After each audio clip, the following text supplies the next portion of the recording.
Seja bem-vindo ao canal Investidor Cético. Neste vídeo eu vou falar sobre como combinar análise técnica com análise fundamentalista.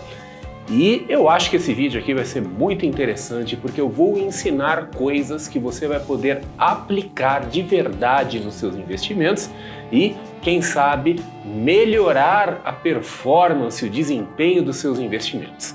Então é isso, a gente se vê logo depois da vinheta. Aproveita esse intervalo para você já se inscrever no canal e acionar o sino das notificações e também já vai pensando aí no que você vai deixar de comentário aqui.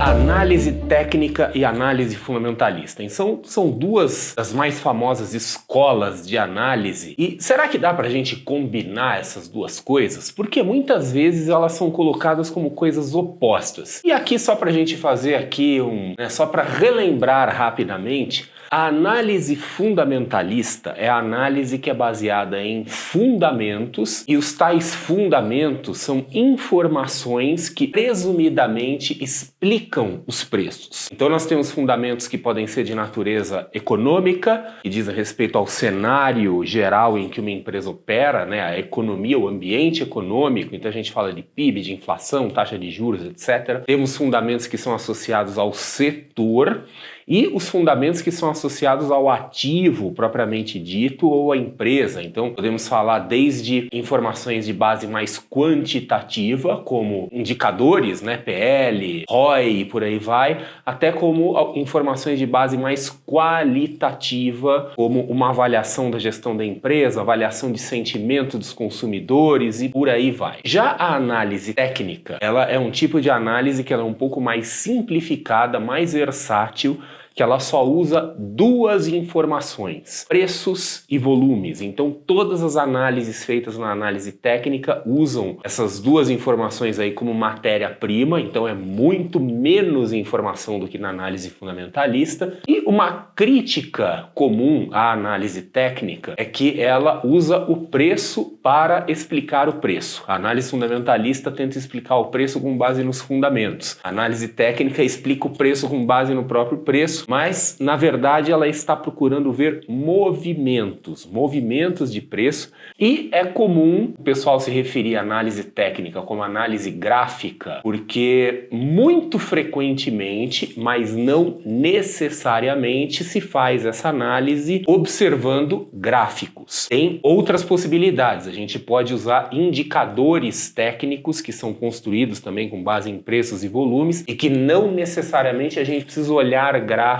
para chegar a alguma conclusão. Porém, é bastante comum se fazer análise técnica interpretando visualmente os gráficos e por isso se refere bastante como análise gráfica também. E na análise técnica nós temos três tipos de estratégias ou abordagens principais, que são aquelas operações de tendência. Então quando a gente identifica uma tendência, a gente simplesmente procura surfar, acompanhar aquela tendência. As estratégias de momentum, então é uma palavra em inglês que significa ímpeto, né? Velocidade, aceleração. Então quando a gente vê que os preços começam a acelerar em alguma direção, né, a gente entende aquilo como momentum. O momentum, na verdade, acaba sendo uma variação das operações de tendência, e nós temos aquilo que são as chamadas operações de retorno à média, que partem do princípio de que os preços sempre tendem a retornar às suas médias, que no caso são médias móveis. Então existem momentos em que os preços subiram demais ou caíram demais, então eles têm uma tendência a retornar. Então dentro da análise técnica, tanto da análise técnica clássica, que é aquela análise visual, da interpretação visual dos gráficos, quanto a análise técnica baseada em indicadores, ela basicamente se apoia nesses três conceitos. E aí eu quero fazer aqui um pequeno disclaimer antes da gente prosseguir. Eu, pessoalmente, não sou um grande fã da ideia de combinar análise técnica com análise fundamentalista, e isso porque as minhas experiências no passado com isso não foram boas. Eu sei que parece a coisa mais intuitiva intuitiva e mais lógica do mundo combinar essas duas coisas. Porque assim, por que a gente não junta o melhor de dois mundos? Então assim, na teoria, né, ou então na própria intuição, parece uma coisa absolutamente óbvia combinar as duas coisas. Porém, dentro da linha investidor cético, né, que vai testar as coisas e ver como funciona, né, a minha experiência pessoal não foi boa. Então eu particularmente prefiro fazer ou uma coisa ou a outra coisa, né, não combinar. Porém, mas tem uma coisinha aí. De algum tempo para cá, eu me tornei um analista profissional. Hoje eu trabalho numa casa de análise, numa research chamada CDI, Carteira do Investidor.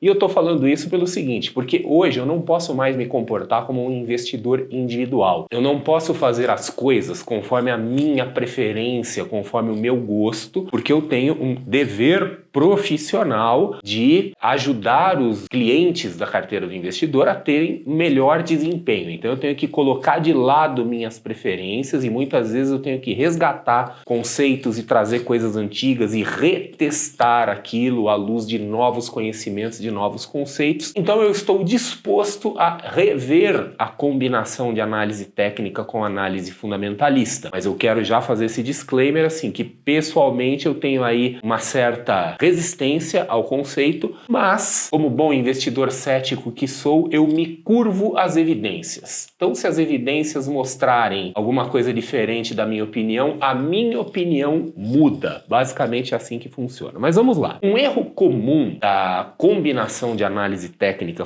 com análise fundamentalista é já imediatamente pensar em termos de tendências. Então, muitas pessoas, quando falam da combinação dessas duas coisas, focam naquela abordagem de tendência, de acompanhar a tendência. É bastante, né, frequente a gente ver pessoas falando assim, olha, essa empresa tem bons fundamentos e ela está em tendência de alta de longo prazo. E tem várias formas de a gente traduzir o que é uma tendência de alta de longo prazo. Uma forma muito comum, por exemplo, é a gente considerar a famosa média móvel de 200 períodos, de 200 dias, né, em gráficos diários. E eu já testei esse conceito, e é uma daquelas coisas assim que acabou não sendo tão interessante. Inclusive uma curiosidade. Lá na carteira do investidor, nós temos carteiras que são quantitativas, feitas assim por meio de fórmulas de algoritmos. Elas são carteiras de alocação, cuja estratégia é de base fundamentalista. Ela não usa elementos de análise técnica. E uma dessas carteiras, que inclusive foi a primeira carteira quantitativa criada lá, foi a carteira de Small Caps, uma carteira que vem performando muito bem, diga-se de passagem, né? Vem aqui consistentemente batendo o seu benchmark, que é o SMLL, o índice das Small Caps brasileiras. E quando eu fiz essa carteira, eu tive que fazer um backtest, eu fiz um backtest, na verdade, um teste com dados históricos de 5 anos, usando filtros de base fundamentalista, para ver se ela realmente iria parar em pé, né? Para ver se ela seria segura para disponibilizar para os investidores. E durante os meus testes, eu resolvi testar essa ideia da tendência. Eu falei assim, ó, vamos aqui então pegar aqui na minha ferramenta de testes, eu coloquei, quero ver aqui, só pegar as ações de empresas, né, que estão aí em tendência de alta, acima da média de 200 dias, ou eu escolhi também alguns outros filtros. E eu posso dizer o seguinte, que a palavra mais suave que eu tenho para definir qual foi o resultado desses testes é desastroso. O resultado foi desastroso. Então, essa tentativa de combinação de análise técnica com análise fundamentalista piorou, degradou drasticamente os resultados da carteira, a tal ponto que as 3 carteiras quantitativas de alocação da carteira do investidor são puramente de base fundamentalista quantitativa, mas não tem elementos de análise técnica. Então, a ideia de combinar fundamentos com tendência é uma ideia um pouco frágil, e eu quero inclusive mostrar isso aqui com alguns exemplos reais. Vamos dar uma olhada, por exemplo, em uma empresa que é a Lojas Renner. Lojas Renner é uma empresa empresa que tem bons fundamentos. Eu não vou dizer assim os melhores fundamentos do mundo, mas veja que tem um PL de 15,8, não é uma empresa exageradamente cara, um EV/EBITDA de 7,6. Eu preferiria que os dois estivessem um pouco mais próximos. Um ROI de 11,9, não é brilhante, mas aqui é uma nota 7 aqui de respeito. Uma dívida bruta sobre PL de 24,7, que é uma dívida bastante baixa, uma liquidez corrente muito boa, de 1,8. Vendo essa empresa do ponto de vista fundamentalista, ela está muito boa. Quando a gente vai olhar o gráfico dela, a gente vê que ela está numa claríssima tendência de baixa de longo prazo. Então veja assim que essa relação entre ter uma tendência de alta saudável e bons fundamentos nem sempre a gente observa. Pegando um outro exemplo, Itaúsa, então temos aqui um PL de 7,5, uma empresa que está bem barata. Itaúsa é uma empresa que a gente quase sempre associa imediatamente a bons fundamentos, né? Uma empresa que historicamente vem apresentando bons fundamentos. Um EV/EBITDA de 6,7, muito bom. Um ROI de 17, não é nota 10, mas é um nota 9 aqui. Dívida bruta também bastante baixa, 15,8. Liquidez corrente de 1,5. Aí a gente vai olhar o gráfico dela. Ela está numa congestão de extremo longo prazo aqui, né? Uma congestão que vem desde lá da época da pandemia. Agora parece que começou a romper um pouco esses topos históricos aqui, mas assim, tá bem bagunçado. Então veja que o brilhantismo nos fundamentos nem sempre se reflete naquela tendência limpa, clara, assim, que a gente gosta de ver, tá? Normalmente, talvez na maioria das vezes, bons fundamentos podem estar associados com boas tendências de alta, mas o oposto também acontece. Tem muita empresa que é tranqueira do ponto de vista fundamentalista, mas que tecnicamente se comporta muito bem. E aí que começam os problemas, que quando a gente coloca um filtro fundamentalista, a gente tira essa empresa, que se a gente fosse fazer uma operação, vamos dizer assim, mais com característica talvez de um swing trade, né, uma coisa um pouquinho mais de curto prazo, a gente poderia perder aquela oportunidade porque a gente começa a se preocupar exageradamente com a empresa e nós esquecemos de um pequeno detalhe, que nós, como investidores, principalmente investidores individuais, pequenos investidores, aí eu presumo que você se enquadre nisso, eu acredito assim que o meu canal não deva ser muito frequentado por investidores institucionais, apesar que de vez em quando tem, né? Até nos comentários aqui já veio gente ligada a investidores institucionais aqui se manifestar, mas é uma minoria. Então, para pequenos investidores, as ações, elas são um mero veículo, elas são um meio para um fim. Então, aquela ideia de não, porque eu quero ser sócio de grandes empresas, essa ideia pode parecer bonita, mas é meio romantismo. Quer dizer, para quem é pequeno investidor, a gente não deveria, pelo menos, ter tanta preocupação com isso e ter mais preocupação com o nosso objetivo, que é ganhar dinheiro, é formar um patrimônio, é se aposentar, né? É esse tipo de coisa. Então, às vezes, a gente pode acabar perdendo algumas oportunidades. Porém, vamos ver casos aqui em que a coisa funciona do jeito que a gente gostaria. Então, a empresa PetroRio, PL 11, muito bom, barata. EV/EBITDA 8,8, também muito bom. ROI 33, excelente. Nota 10 com menção honrosa. Tá? Dívida bruta, limítrofe, né? Tá ali batendo no limite ali do razoável, né? Quer dizer, 100 é aquele ponto em que a gente começa a se preocupar um pouco, tá em 99, mas tudo bem, né? E liquidez corrente 1,2. Então temos uma empresa aqui com excelentes fundamentos. E aí quando a gente vai olhar ela graficamente, ela tem uma tendência de alta muito bem desenhada. Então aqui a gente vê no gráfico diário dela, a linha amarela é a clássica média móvel de 200, ela está acima da média de 200. Aqui visualmente não tem nem o que discutir. Esse aqui é o case perfeito de fundamento conversando com gráfico, né? Com tendência, com direção. E aí, então, que eu quero explicar um pouco mais sobre qual que é a forma mais interessante, mais razoável de a gente combinar análise técnica com análise fundamentalista. Esquecer um pouco, talvez não esquecer, mas dar menos importância para a questão da tendência e dar mais importância para a questão do timing, buscar o timing. A análise fundamentalista é notória por ter problemas de timing. E isso por quê? Porque as informações fundamentalistas, elas não não estão disponíveis em tempo real. A gente tem que aguardar aí trimestralmente para sair as demonstrações financeiras das empresas. Outras informações aí de base mais qualitativa a gente tem que ir na mídia, tem que pesquisar. Então, raramente a gente vê a coisa acontecendo. Existe um delay. As informações da análise fundamentalista, elas são mais sólidas, elas existem em maior quantidade, mas elas têm atraso. Então, o timing da análise fundamentalista é um timing fraco, frágil, é um timing ruim, e a gente pode então tentar usar a análise técnica para refinar esse timing. E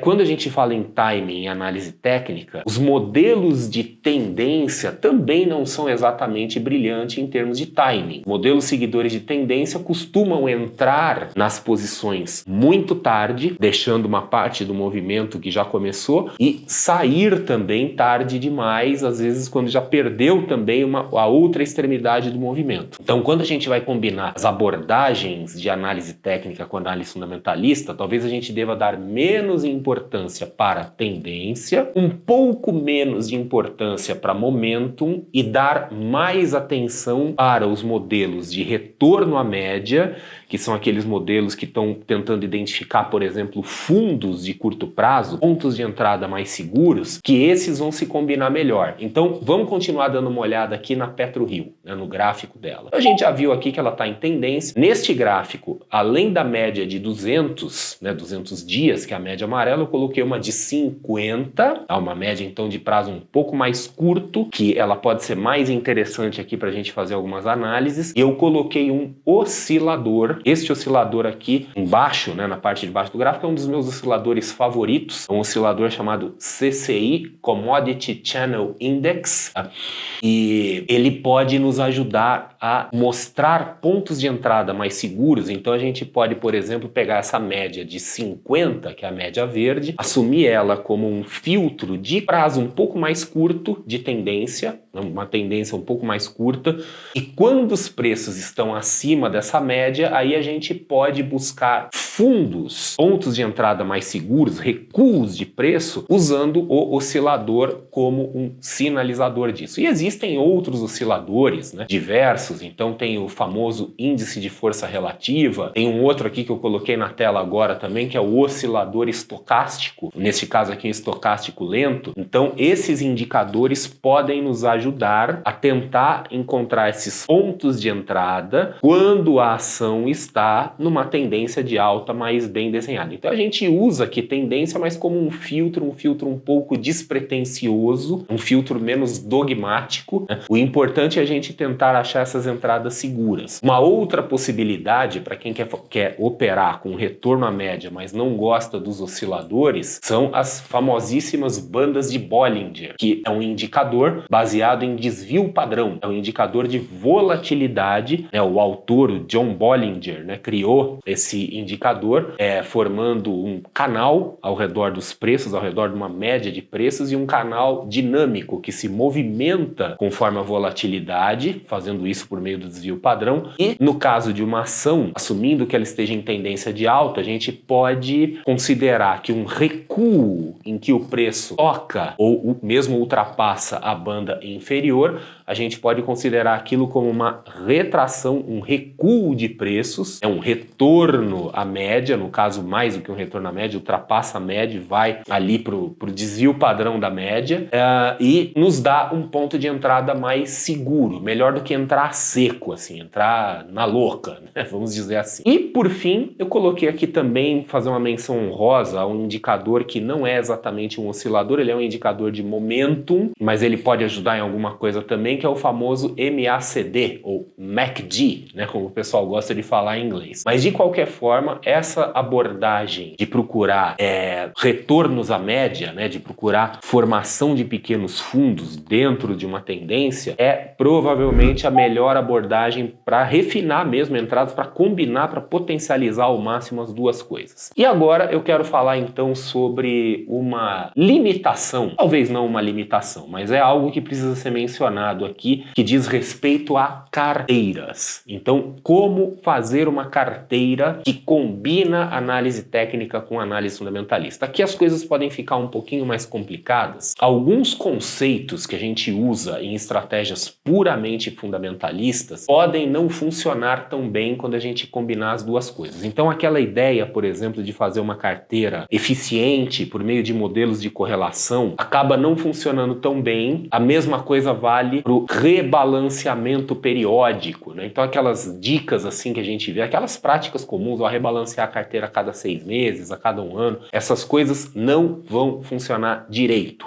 E por que essas coisas não vão funcionar tão bem? Porque quando a gente está combinando análise técnica com a análise fundamentalista, a gente traz o elemento timing da análise técnica que ele está associado a cada ação individual. Então, nós temos que olhar ali cada ação, as alterações de carteira, elas não vão ser feitas tudo de uma vez, porque cada ação tem o seu timing próprio. Se a gente usar um modelo, por exemplo, de correlação de carteira eficiente, que é a base de modelos que a gente usa lá nas nossas carteiras quantitativas, por exemplo, cada vez que você fizer uma alteração, você tem que mexer a carteira inteira. E o modelo basicão de rebalanceamento também não vai funcionar. Assim, se você está trabalhando com timing e timing de ações individuais, não adianta você dizer que você vai rebalancear a carteira a cada 6 meses. Você vai rebalancear quando o timing disser que tem que ser balanceado. Então, para facilitar as coisas, tem 2 modelos de carteira que eu vou sugerir para aqueles que querem combinar análise técnica e análise fundamentalista. O primeiro modelo de carteira, quem aqui já acompanhou vídeos anteriores do canal já sabe do que eu estou falando, é a famosa carteira de estratificação, modelo de estratificação. O modelo de estratificação é um modelo extremamente simples e, ao mesmo tempo, extremamente funcional e eficiente. Ele nada mais é do que você pegar o seu patrimônio e dividir ele em bloquinhos, tipicamente em bloquinhos iguais, né, da mesmo percentual do patrimônio, onde você vai alocar cada bloquinho daqueles a uma ação ou um ativo. No caso aqui que está na tela, né, no exemplo, é um caso hipotético, imagina assim uma carteira de 10 ações quebrada em 10 bloquinhos, cada um 10%. Então, quando a gente faz uma carteira de estratificação desse jeito, nós estamos limitando o nosso risco máximo a 10% por ação. A gente atribui um valor fixo financeiro da carteira para cada ação. Isso significa o seguinte, que quando a gente encerra uma operação, por exemplo, a gente libera uma janelinha, a gente libera um bloquinho desse. E aí a gente pode esperar, né, uma nova oportunidade, ou essa oportunidade já surgiu ali, nós estamos trocando uma pela outra, você vai simplesmente, sai uma caixinha, entra outra coisa na caixinha. Não precisa movimentar a carteira inteira, a gente só movimenta cada caixinha de uma vez e vai seguindo desse jeito. Ocasionalmente a gente pode pensar em fazer um rebalanceamento, mas não é uma necessidade. Então, e no modelo de estratificação, quando a gente usa ele, por exemplo, para uma carteira fundamentalista, é comum a gente atribuir cada caixinha, por exemplo, a um setor, a um tipo de ativo. Eu falo, vou colocar aqui 10% em energia, 10% em banco, 10% em varejo, né?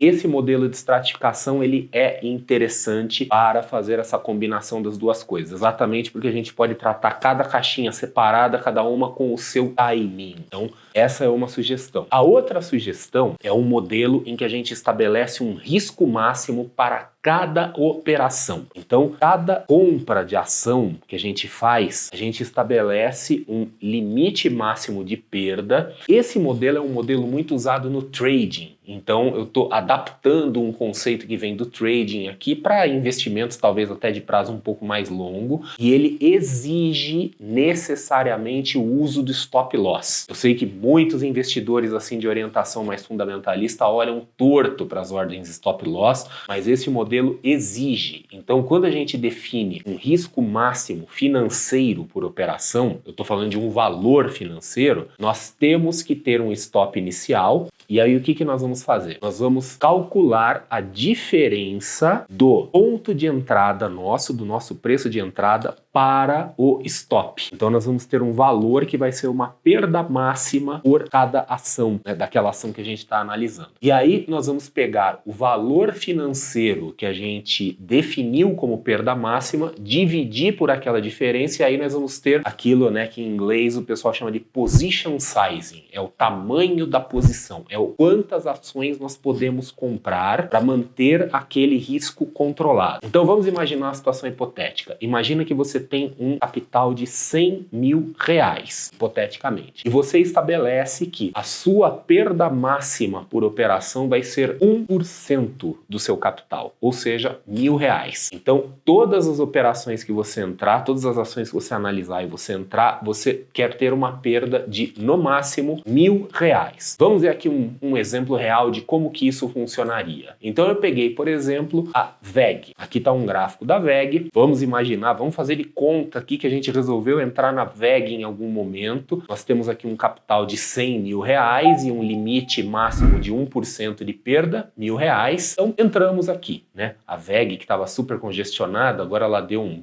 salto aqui para cima, ainda está preso na área de congestão, mas vamos imaginar que nós entramos nessa linha aqui, que é a máxima desse candle verde aqui de baixo, tá? 37,95. Então, nós compramos aqui. Esse é o nosso preço de compra. E nós estabelecemos, definimos, com base em algum critério qualquer, técnico ou não, que o nosso stop será aqui onde está essa linha, em 34,65. Então, como é que eu vou saber qual é o máximo que eu vou poder colocar de ações aqui? Para que meu risco não passe dos R$1.000. Então, eu vou ter que calcular, eu vou ter que pegar esse preço de entrada, que é onde eu entrei em cima, o stop inicial, que está para baixo, e vou ter que tirar um do outro. A diferença deu R$3,30. Então, em caso de perda, se eu entrar e a ação não subir, cair e bater naquele stop, a minha perda vai ser R$3,30 por ação. Como o risco máximo que eu quero ter, a perda máxima que eu quero ter é R$1.000, então eu tenho que pegar esses R$1.000, dividir por 3,30, que é essa diferença, e o resultado vão ser 303 ações. Esse é o tamanho da minha posição, é a quantidade que eu posso comprar. Então,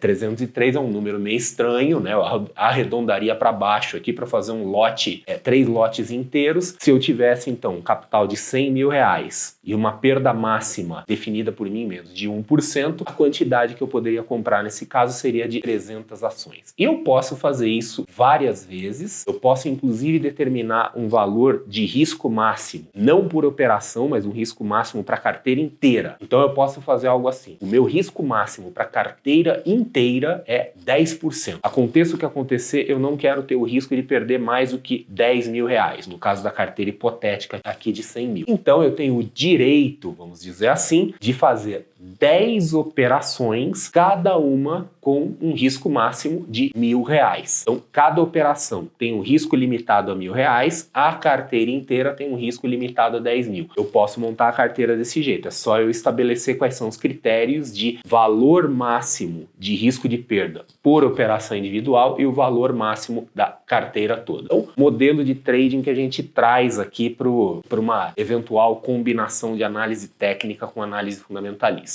Agora eu quero voltar a falar então um pouco mais aqui sobre a questão, né, das minhas reservas pessoais. Por que às vezes eu olho um pouco torto para isso? Por que eu não faço isso, por exemplo, lá na CDI, na carteira do investidor? Bom, no caso das carteiras de alocação, existe uma questão aí que está associada com a manutenção da carteira. Você deve ter visto pelas minhas explicações sobre modelos de carteira que quando você coloca timing, quando você coloca análise técnica, a manutenção fica um pouquinho mais complicada, porque aquela ideia de, eu vou rebalancear a cada 6 meses, né? Vou montar uma carteira, vou pra praia, vou tirar um sabático, daqui 6 meses eu vejo o que está acontecendo. Esquece. Se você vai trabalhar com timing, esquece. Porque timing é o timing do mercado, não é o seu timing. Então, quando você vai trabalhar desse jeito, você tem que acompanhar. Você vai ter que ir lá provavelmente todo dia ou olhar ali os gráficos das ações ali que passaram no seu filtro fundamentalista, ou você vai ter que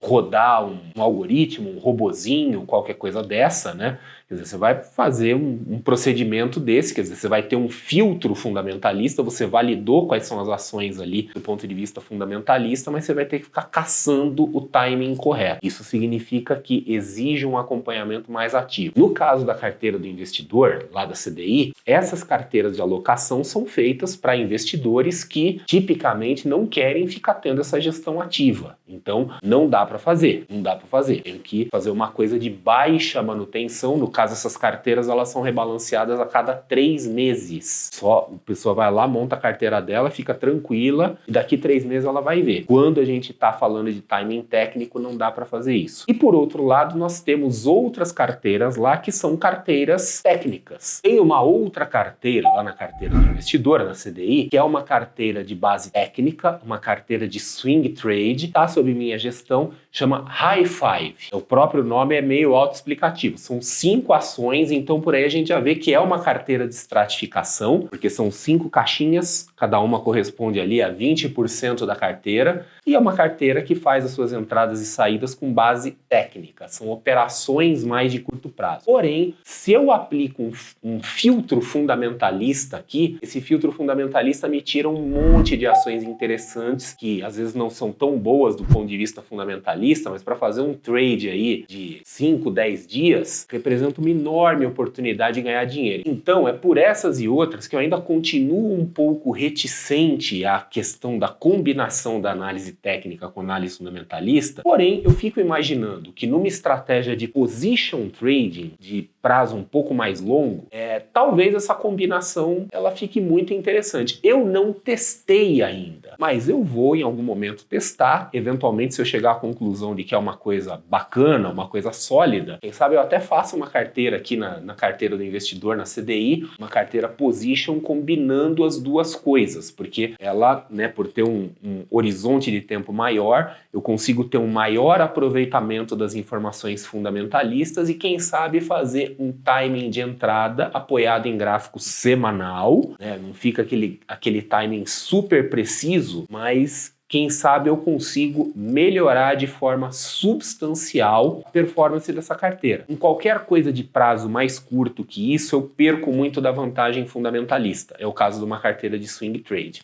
Para mim, a eficácia da combinação da análise técnica com a análise fundamentalista é uma coisa que, novamente, do ponto de vista intuitivo, parece fazer todo sentido, é uma ideia muito agradável, né?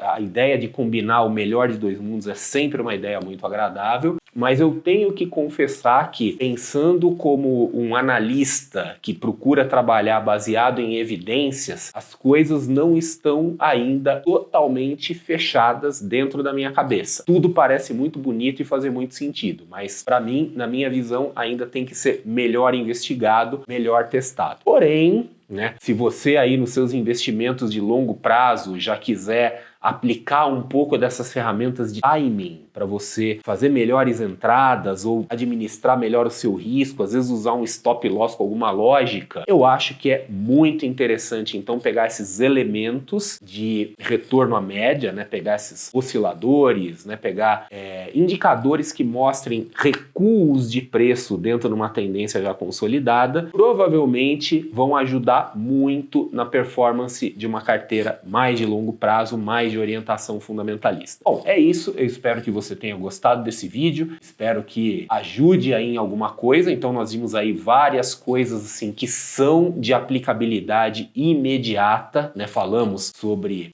algumas técnicas de entrada, algumas possibilidades. Falamos sobre essa questão das carteiras. A gestão de carteiras, ela fica um pouquinho mais complexa quando a gente coloca elementos de timing, mas eu mostrei aqui como que a gente faz, né? Quer dizer, como que a gente controla esse risco, como que a gente monta a carteira. Então, eu espero que isso ajude aí em alguma coisa e não se esqueça, né? Deixe o seu comentário, diga aí o que você achou, se faz sentido, se não faz sentido, se você faz, já fez, tem intenção de fazer essa combinação de escolas. Também não esqueça aí de colocar suas sugestões de tema para próximos vídeos. E é isso aí. A gente se vê então no próximo vídeo.